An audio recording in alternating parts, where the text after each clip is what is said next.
Hi guys, Jessica Sanders here, colormecreativeart.com. Today I want to share with you my Inktober supplies and this little drawing. So let's get started. Okay, here we go. So I just wanted to share with you some of the supplies I chose for Inktober.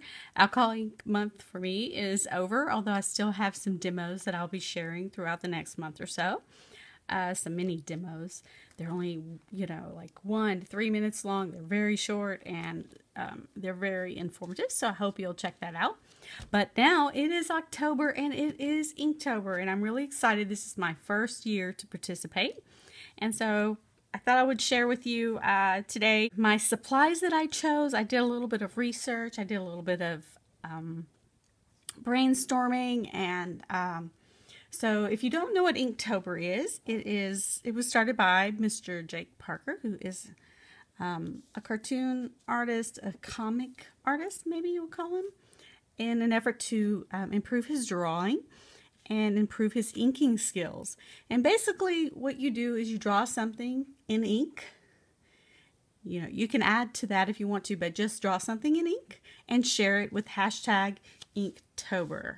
And so, or hashtag Inktober 2016. There are a lot of contests and competitions surrounding it, and I am trying to, who knows?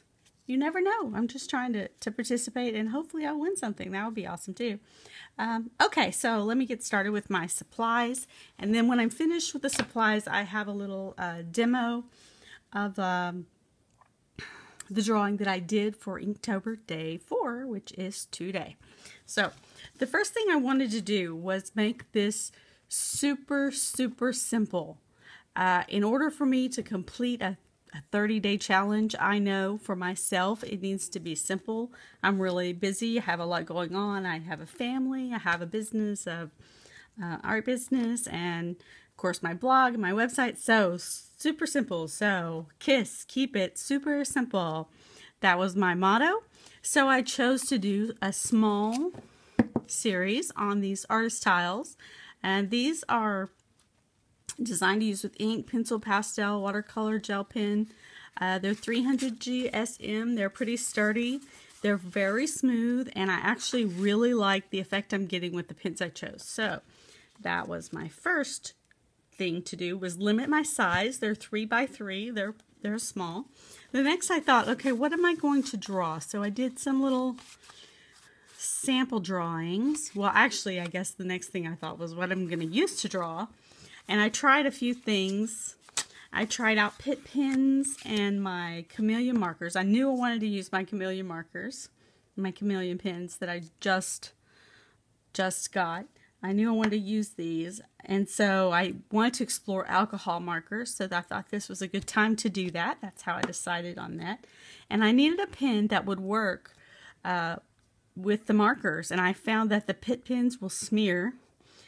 They're made of India ink, and so the next step was to use Pigma Microns, which are pigment-based ink, and they don't smear with the markers. So I have actually a set of brown, I think it may be called a sepia set, I'm not sure. But it's a brown set of brown Pigma Microns, and I'm using a 0.05, 01, and a brush tip. And I am loving those so far. You get super nice lines, and they're not that, I love black and white, don't get me wrong. But for this, I don't know, wanted to go soft. So that's what I decided on. And of course, the Chameleon pens. If you're not familiar with Chameleon pens, they have this, what they call a, maybe they don't call it that, but I call it a blending chamber because I'm familiar with alcohol ink. So that's why I guess I call it that, because I know that this is a blending solution or a toner that they have in here that they actually use to make, when they make the inks. And it has a bullet nib, which makes a really nice line. Let me get a little scratch piece of paper here. Just me playing around on this one. Has a bullet nib. You can make in color.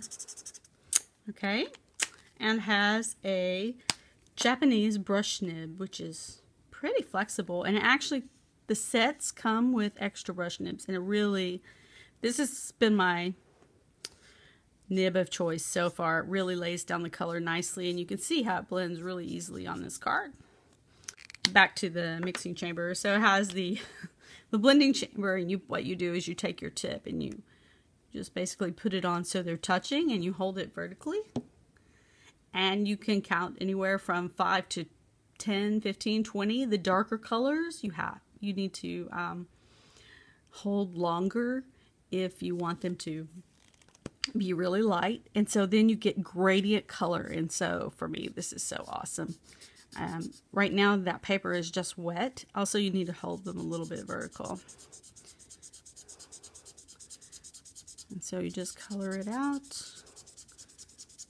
And it gets darker as you go. And it blends really nicely. And look, I can overlap with that dry ink. And until it gets back to the original color of the marker. And as it dries, those lines kind of go away. And it looks really, really nice. Am I back to that original color? I believe that I am. So this actually is a pen that I bought. I bought this one on Amazon individually, and then I found them in my local store, and I ended up buying. I loved it so much I bought 3 more sets. I have the blue tones, I have the warm tones, and I have the skin tones. Mostly so far, I mean, I'm 4 days in, I've been using the blue tones and the skin tones. Really liking that. Okay, I also got some Pro markers. I want to do the Winsor Newton Pro Marker Challenge that's coming up the end of this month. So I got a set of Pro markers and a blending pen. And I haven't used these as much yet, although I really like the vibrancy of the color of those pens. Okay, so I got my paper, I got my pens, and then I was like, okay, what am I going to draw? And I decided to keep it simple, like I said. So I did some little practice. First I tried this with the Pitt pen. And you can see where the ink smeared. Now, I love my Pitt pens, but they just weren't good for this particular challenge. So I tried that, and I was like, I don't like that very much. So I went to the smaller Pigma Micron and drew this. And I was like, yeah, I kind of like that. So I did another one. And I really liked that one. I liked the look and feel of it. And it just made me happy. And that's the whole point of what I'm doing anyway, is art that makes me happy.